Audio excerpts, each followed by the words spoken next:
How are you supposed to guard these moves? Like, look how broken that fadeaway is. There's no way anyone's guarding it. And look at this hop step dunk. You go to the side, dunk that down. There's no...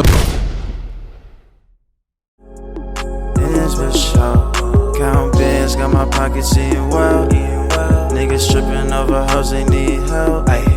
Mixing codeine in my lean, smoking on gel. I ain't tripping on a bitch, I'd rather leave her by herself. Shorty pretty and she wholesome. Roll up, girl, let's smoke some. Please don't get attached, I ain't got room for your emotion. What's going on? It's Ella with another video. So in this video, I'm going to be explaining how to do the glitchy post moves like this, for example, and just general glitchy big man moves. You can do a double drop step like this. So the timestamps are going to be up on the screen right now if you want to learn specific moves. If you want to learn everything in the basics, then just watch through the whole video.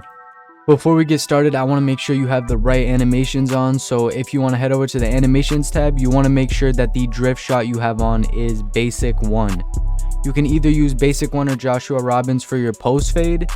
And then for your post hook, you want to go over here and make sure you have either Pro 5 equipped or basic 2. Basic 2 is a lot harder to time, but I recommend Pro 5 because it's more of a smooth feeling. Like if I go over here and show you, it doesn't really, like, the timing is perfect. It's not off compared to where the majority of the hooks, the timing also, like, it doesn't really feel like the bar matches with the animation, if that makes sense. Like if I compare that timing to a timing, like, let's say, go to post hook here. Let's say I get basic 1, for example, for my post hook. Even though, yes, I probably will be able to time it, it's going to be very hard to because of how weird the animation is. See how it like goes up, like almost glitches? Like it doesn't make any sense why the animation looks like that. I can still time it, but it's a lot harder and I wouldn't recommend it. So I recommend you go over to post hooks, Pro 5, and this is the one you're going to want to put on. So yeah. Now that you have this done, we're going to be going through how to do these switch hands hooks. So, you know, to switch hands, you have to press H, right? And then to do a hook, you have to double tap E and then hold E after you've tapped it. Meaning right here, I would double tap, hold E, and then it would let go when it hits the top of the meter. So now that you have this down, when you double tap E at the beginning, you want to also press H once. And then you're going to hold H the whole way through. So imagine you're double tapping E, and then while you're double tapping E, you're just holding H the whole way through. See out there, it was a little bit off. That's because I didn't hold H the whole way through. If I hold H the whole way through, it's going to make me do a full 180 hook. So for example, this is the 180 hook right here where it does that, and then it goes to the other side. This can be very good because if the defender was to be on the left side, it would trick them into running that way. Or for example, that would trick them into going the other way, and then you would get an open hook. So switch hands hook is very useful in my opinion. A lot of people use it. People like Kaiser post scorers are known for using this move just to get open because it's a lot easier, for example, for league or just a bunch of different modes. So the next move I'm going to be showing is the double drop step. This is a regular drop step, for example. Obviously, I didn't time it too well, but it still went in. And then this is a double drop step. See how it does like switch hands and then it goes into that.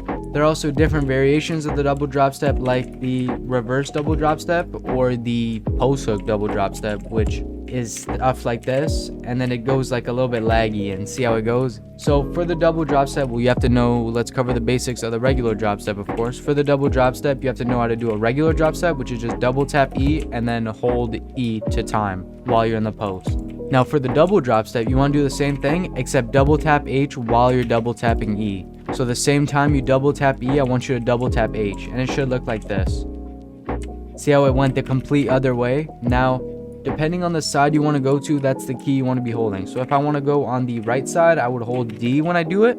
And if I want to go on the left side, I would hold A when I want to do it. So a proper double drop step will look like this, and it almost like makes them go the complete other way. They don't expect it really, which is what I love about this move. Like, so now if you want to do a hook instead of a fade, well, you can do double, that's just a regular drop step into a hook. So you double tap E, and then you double tap E again like I showed for the hook. Now for the double drop step, you want to double tap E and H, and then you want to double tap E for the hook. So that's how you do the double drop step.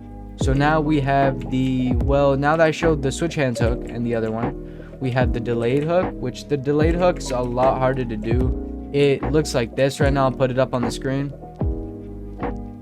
It really confuses the people you're playing against because they think you're going to shoot it, and the meter actually pops up for them when you do it. So it really, I don't know, it changes the way they have to play defense, because usually with the hook, you just jump instantly. But if you jump when it comes to the delayed hook, then it won't work at all because the guy's just going to go flying.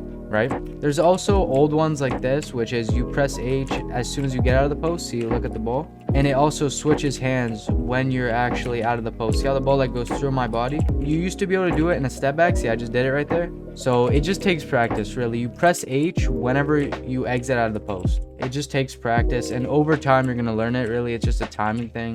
The other ones are just knowing, but this one's really just a timing thing. See how it's like you press H whenever you get out of the post? You know it didn't work if the game just makes you pick up your dribble. Like right there, that didn't work. There's nothing really much to say other than that about this. If you guys did enjoy the video, of course, please consider leaving a like. Join the Discord server. It is in the description down below. Well, in the comment section, because YouTube currently isn't letting me put it in the description, but it will be in the comment section to see if there's new videos. You know, find people to run with. Let's say you don't have a teammate for a moment and you want to find someone to run with, then you'll be able to find that in my Discord server. As always, thank you for watching and have a great day.